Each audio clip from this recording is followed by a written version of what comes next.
Hello, everyone, and welcome back to another anime episode review. I am the Rat, and this is The Rat's Nest. I'm joined, as always, by Kyle. Say hi, Kyle. He's beating the ED allegations. He is absolutely beating the ED allegations. That is entirely accurate, bro. That is so accurate. Mushoku Tensei, Season 2, Core 1, Episode 10, entitled These Feelings. These Feelings. This was a good episode. This was a very good episode. I like this episode because, there's something I want to word about it that might sound kind of weird, but I could see some people complaining about the first half of the episode where just to try to understand the people's perspective. I could see how some people might see that as just like a whatever kind of like bland recap of things, but I really enjoyed the first half of the episode. Yeah, no, it's, Rudeus is a year older. It's like, okay, roughly a year has passed. It's just kind of... I like it because it shows how relevant everything has become, where in his daily life, everything that he's dealt with so far at the school, it's just become natural to him. It's like, I wake up in the morning, I do this, I do this, and then I do this, and then at night I do this. It's really cool to see how all that's become integrated into like his life at the school so far. I like it. You know, he gets lunch with Buddy Daddy, and Buddy Daddy's kind of there to Buddy train Daddy. With him. Lucas, I'm mentioning you by name. We still call him that. Shout out to Lucas in the comments. If you want to get mentioned in a YouTube video, leave a comment. Let's go, Lucas. Let's go. And then Lucas. The second half of the episode was pretty good too. Big reveal at the end. Well, not reveal, but it's one of those. Big reveal. Where, Rudeus is gay. No freaking way. I forget the name of this like structure of like writing or like the plot point, but it's where us the viewers know something. It's something like something with irony or something where like we know about it, but Rudeus didn't. And it's a surprise for him, but not a surprise for us. Yeah, Rudeus finally learns that Fitz is a woman. No way, dude. That's Mrs. crazy. Fitz. Who's Sylphie? I know Mrs. Fitz. Yeah, now, who's Sylphie? That's crazy. Who is this random Sylphie character? Yeah, because before we talk about everything in detail, pretty fun episode. It wasn't anything mind-boggling, but it wasn't bad either. Like I liked the episode. Yeah, no, absolutely. So the first half. There was a couple different things that happened. I will say there's one thing. I think that it was mentioned, quote unquote, cut content from the anime that I think I've told you about before. But I'm going to reiterate it just because it's an important little thing. It doesn't really come into play for right now, but it's a little thing. So we start off and we get Sylphie kind of looking around, and she's like, "Oh, Rudeus, I think he likes women." And she's like, we're chilling, but he is with Nanahoshi, and for some reason there seems to be a big bond with them, even more so than between me and her. Yeah, Banana Hoshi. Love her. Banana Hoshi, my beloved. No way. Is that an episode 9 video review reference? That's crazy. With the bad mic quality, let's go. With the bad mic quality, that's right. We're back in the college dorm faux today. That's crazy. But we get to see that, and so it's just basically Sylphie. We get to see kind of her side of things, where she's feeling maybe a little bit lonely because Rudeus has been spending. Sylphie, who's Sylphie? We get to see Fitz, and Fitz has been feeling pretty lonely because Rudeus has been spending a lot of time with Nanahoshi, and so it's like, that's you need to step up, guy. You don't know she's a girl yet. We get the opening. It's still kind of weird to see an opening for Mushoku Tensei. Yeah, I haven't adjusted to it. I don't know why. It's been 7 episodes or something now. I don't know why I haven't adjusted to it, but that's crazy. And then we get to see after that, I think, where does it come in at? Does it come in at Rudeus swinging the sword and Buddy Daddy talking to him? That's one of the things that we see. After the opening, does it come into Rudeus? So, I think what it does, and you can correct me on the exact order of events, but it's the first half of the episode is basically just him and his Yeah, he yawns, gets up, get out of bed, and it's just like, this is like my normal daily routine. In the mornings, I do this. In the afternoons, I do this. In the evenings, I do this. At night, I do this. And it goes through the various order of things where he hangs out with Zenoba and Julie and Buddy Daddy. I'm just going to call him Buddy Daddy. At one point, and he's like walking down the hallway and meets up with like the two beast people chicks that he's the boss of now. And like sometime in the day, he's helping Banana Hoshi with like the summoning circles. I'm learning more about that. And he's out doing training, and we see him hang out with. Oh no, that's later. But Yeah. I know I'm missing like one or two things, but it's everything that's happened to Rudeus so far, just kind of coming in and being integrated into his normal daily life. I don't know. There's something nice about that, where it's just like, yeah, even though not much really new has happened there, it's just nice to reaffirm that like everything has played into itself pretty well so far, and I like that about this part of the episode. No, that's pretty much exactly what happens, except for it's not like explicitly laying out his daily life. It's just slice of life stuff. Yeah, it is. I just remember him narrating that, like, usually, like, like a school schedule. It's almost like him explaining his schedule at the school, but like not the classes. School arc. That's crazy. But not. So we get to see a couple different things here. I'd say primarily the biggest thing is it's been roughly a year almost a year since he came to the Renoa University of Magic. He's 16 now. No way he can legally drive. He can't drink yet, though, sadly, at least by our world standards. But he's 16 now. We get to see him going around. The thing that I want to talk about that is quote unquote cut content. It kind of is cut content because it's content that was cut, which is kind of the definition. At least I'm pretty sure it was here in the manga and light novel. Is whenever he's out swinging his sword with Buddy Daddy, and Body Gotti is. Oh, they're just chatting. Yeah. So there is something that was said there. That is, and it's an important detail going forward. It's not important like yet, so like it's fine if they wait until later to reveal it or whenever they have whatever. But what Body Gotti mentions is he asked Rudeus why. I don't exactly quote me on the exact details, just the general conversation is he asked Rudeus, why don't you use Fighting Spirit or Toki, as I know it.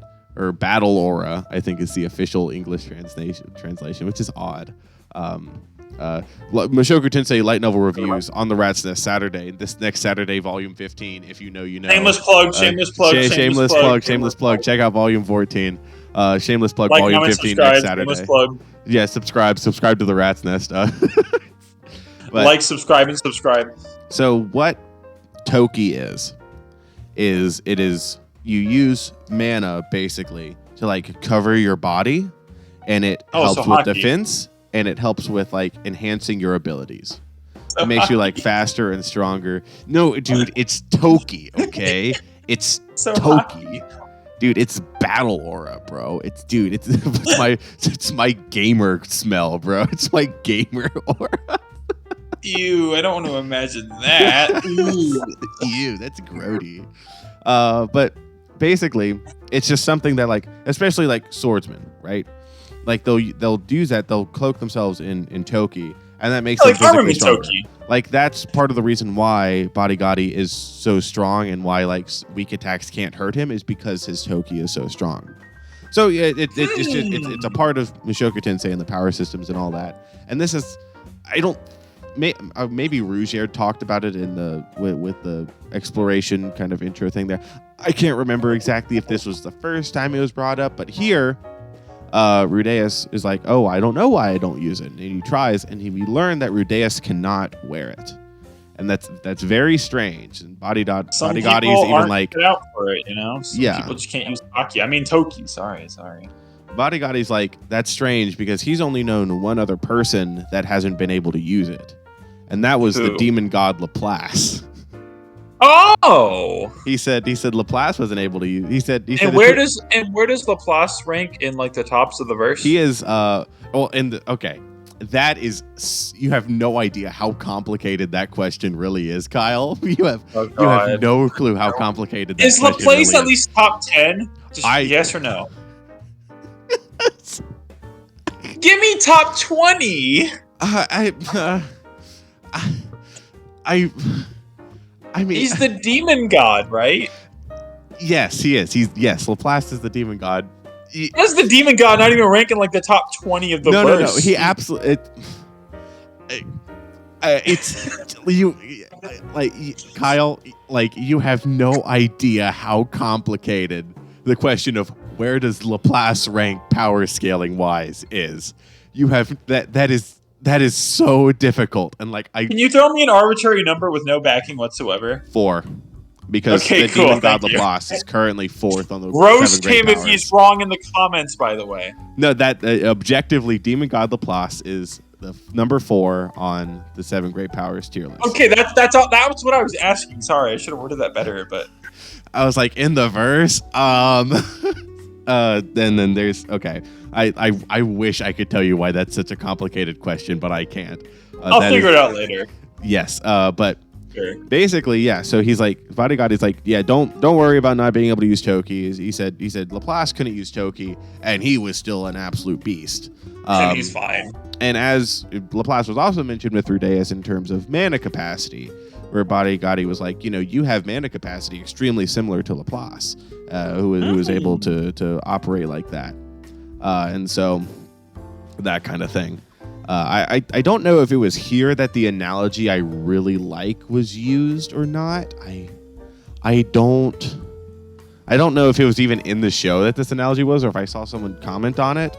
But I don't know. Should I bring it up? It's not like a spoiler. Basically, I think, I don't know if it was here, but Rudeus was like, oh, so I'm like going to be as strong as the demon god Laplace. And bodyguard is like, well, the demon god, like he could fully utilize his mana. With Rudeus, having a mana pool that large is basically like strapping a rocket engine to a bicycle. It's going to go really fast. It's going to go really fast. But... So that's an important little detail that Rudeus can't use Toki. You can introduce it later, but I did want to bring it up here just because it was introduced here in the manga and in the light novel. It's an interesting little detail that shouldn't be surprising. Him not being able to use a core part of fighting affects his fights in the future. Well, that's crazy. Rudeus gets into fights later. That's insane. I thought he just went to school. I thought, it's school arc for the rest of the series, bro. That's so true. He's never fighting anyone ever again. He hasn't even fought anyone at school, bro. There's not been a single person that he's fought.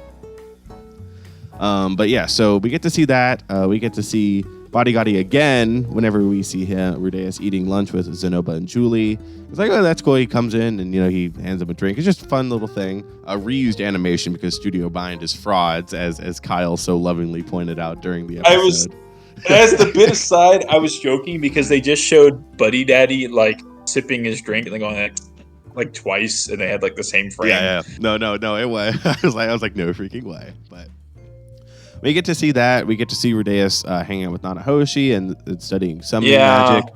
And so we get to see that. Too much happens here. Yeah, so I do want to kind of talk about the summoning magic a little bit here.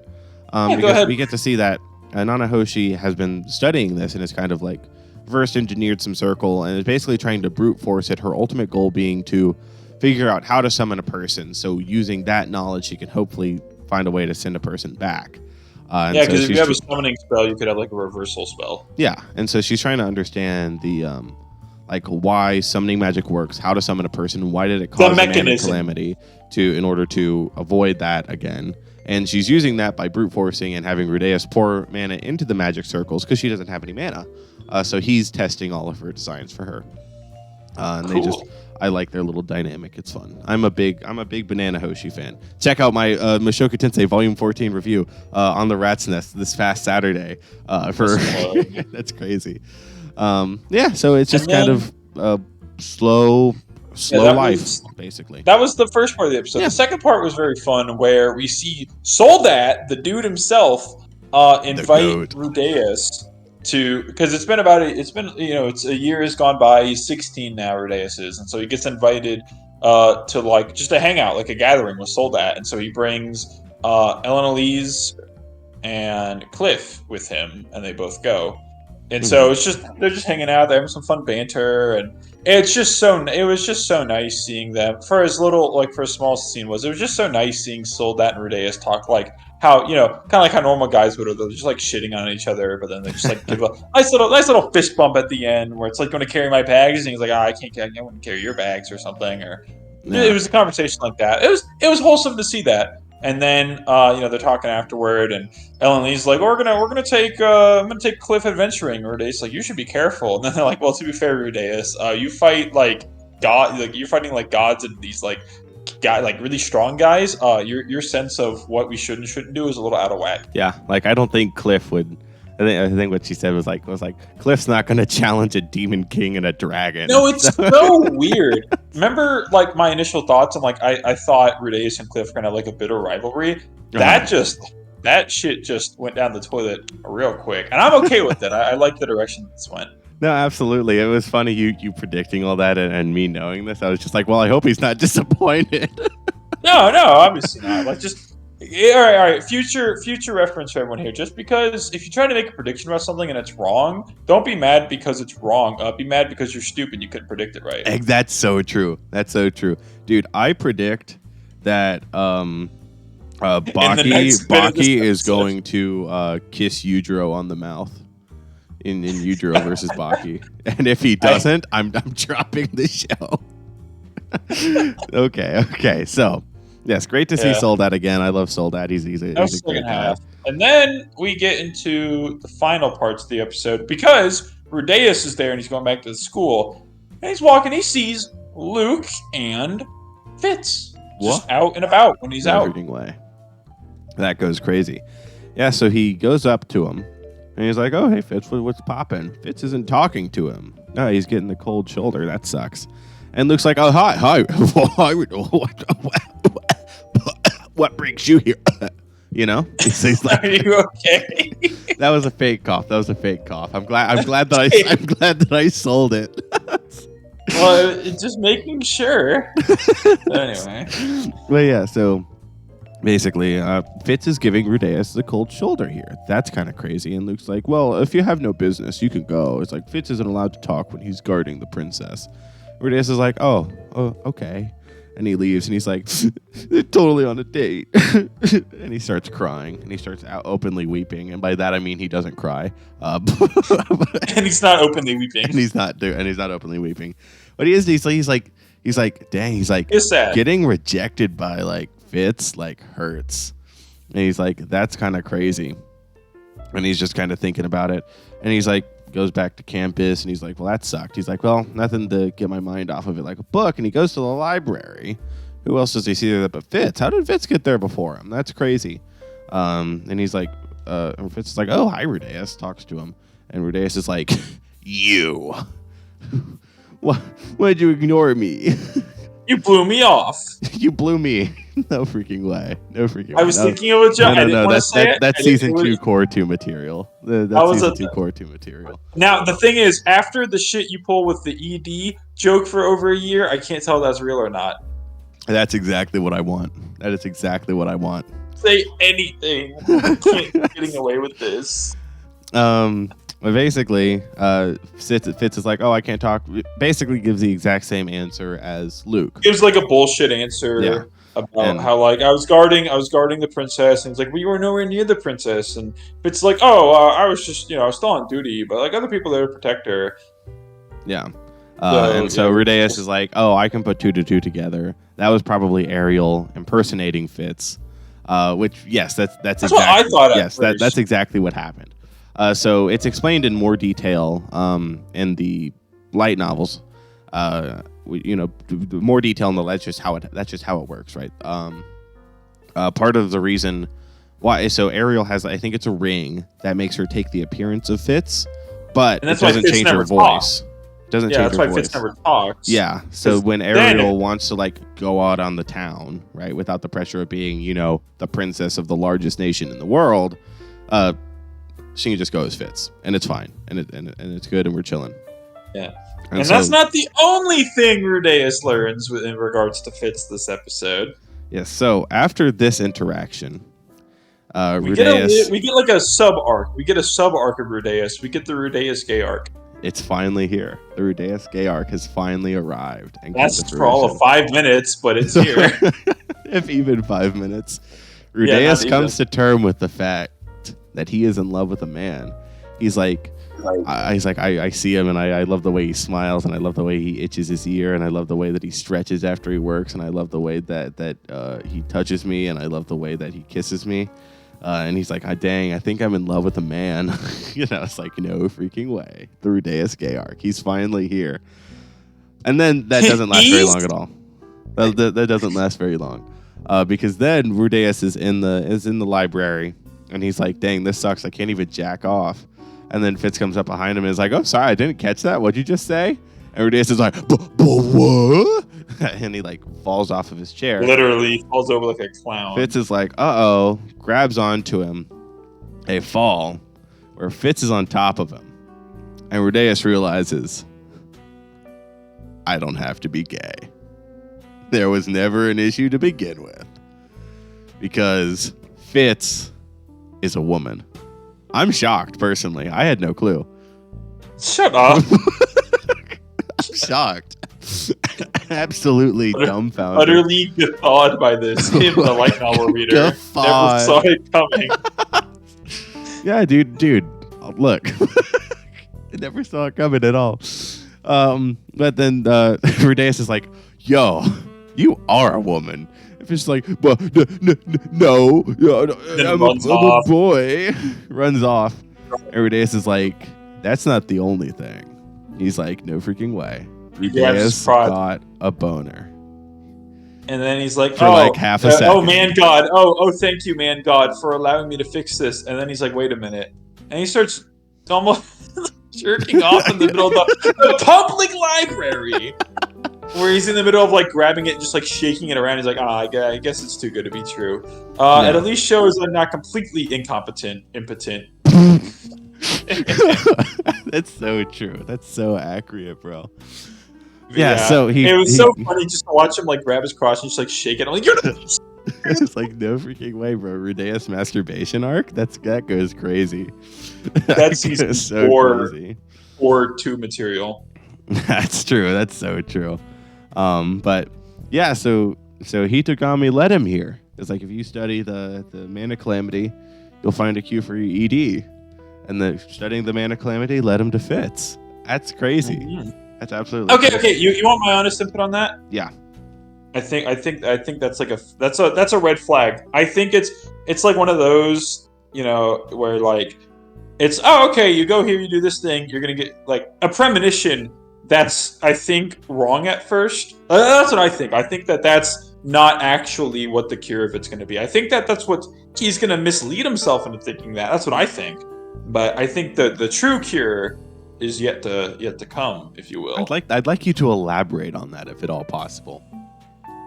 I don't know. It's weird. I just get this vibe that like we know the man god gives sort of like double-faced advice where he'll tell Rudeus stuff, but he won't tell him the whole of it. Just, I'm trying to remember all of his other like pieces of advice. Well, he knows like he doesn't know like the exact details, because let's say so. In the past, he has told Rudeus to help out Rudeus. He said trust the guy next to you, help him out. Trust the guy. He told him about walking down the back alley with the food. Yeah, so he got his demon eye. He told him this is like the quote unquote random one, just because like I mean, like it definitely matters, but it's like, the second time Rudeus meets Hitogami is whenever Hitogami's like, if you want my advice, you should take the job to look for the lost pet, which leads to him teaming up with Jalil and Vasquez, the 2 guys from the Demon Continent, doing the whole thing that eventually leads to them getting run out of Rikarisu. And Rudeus actually talks to Hitogami after. He's like, why did you tell me to do that? He's like, I didn't intend for you to team up with them. He's like, you did that. He's like, you were supposed to just do it to help with Rudeus, and by doing that, you grow closer with him. Now, of course, Rudeus grew closer with him anyways. But hold on, that right there, where when the man god told him about going to this school to fix his ED, I think that there's more to it than just that. A, if it was that easy, there wouldn't be an interesting plot. B, we know that, like, in that instance where just because the man god says something, it doesn't mean it's going to play out to a T. He gives that advice trying to make assumptions as to what Rudeus will do. Because we know that, at least as far as I know, I feel like there's some sort of limitation on that, where he can have like a general sense of seeing the future and can give like somewhat helpful advice. But we see that he's like, oh, I didn't even plan for you. You did that. I didn't plan for that. Like, he can give him good advice, and it's up to Rudeus what to do from there. I don't know. I feel like with this whole like curing ED thing, I just feel it's something I can't really like put into words all that strongly. Other than I feel like there's more to it than, like, Rudeus is like scratching the surface of kind of like the cure, where he's just like, oh, I met cute girl, had small boner, and it's just like, no, like we saw that even after that, it still went flaccid pancake, you know? Yeah. Well, I mean, just a girl falling on top of him wouldn't fully heal him by itself. No, exactly. And that's what I mean, where he's like, oh, okay, like I'm on the right path. Yeah. So yeah, I know that that's not the instant cure. I feel like there's more to it. Like I mean, obviously, I can't comment anymore on that, but that's very interesting. I know. Because the big thing is, I feel like at some point in the season, whether it be this or like the next core, like just in season 2 content that we're getting at some point, it's going to be something involving Eris. I don't know, man. I'm holding out for the fact that it's Eris who shows up and he's just like, oh my, gee willikers, and he's like, gee whiz. Gee whiz, and it's like a 6-foot log.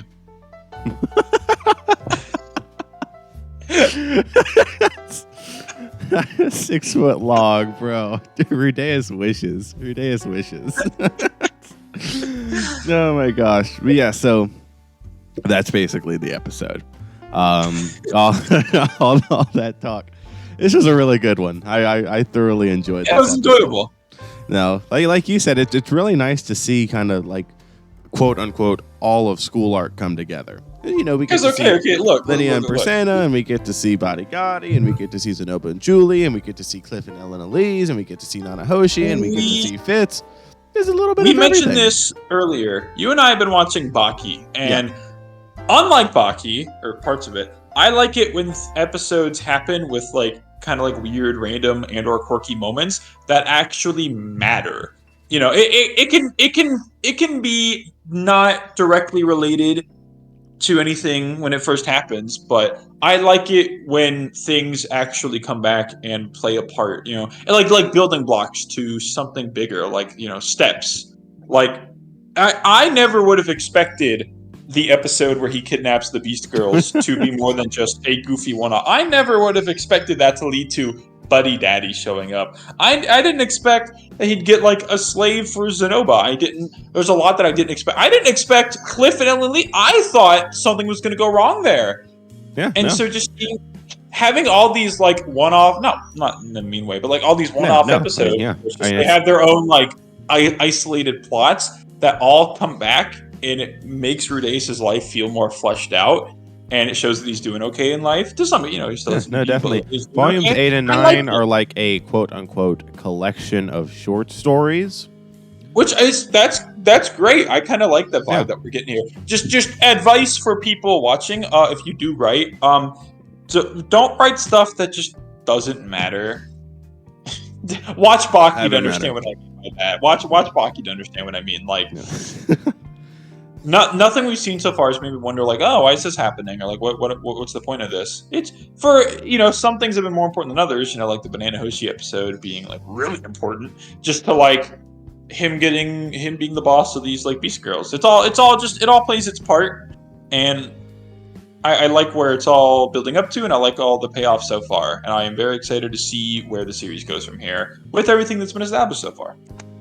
Absolutely. Well, if you are this far in the episode, then obviously there is something you liked. So make sure to like, subscribe, and leave a comment telling us what you thought about the episode. It's always very fun to interact with you all in the comments. I mentioned Lucas by name earlier. I can't mention everyone by name because I'd absolutely forget someone. But thank you all for calling. I really enjoy interacting with you all. So please continue. I always have fun reading your comments to Kyle. But yeah, thank you. As long as they don't contain spoilers, I can actually. Yes, I don't read the spoiler ones to Kyle. Oh, what would be a good question to like something to like try to interact with so far? If they made it to the end of the episode. What has been your favorite like quote unquote short story of School Arc so far? Or just favorite moment? Yeah, that kind of thing. So let us know that in the comments below. Don't forget to like and subscribe. So with all that said, thank you all for watching. We hope that you all enjoyed, and we will see you all next time. Bye-bye. Bye.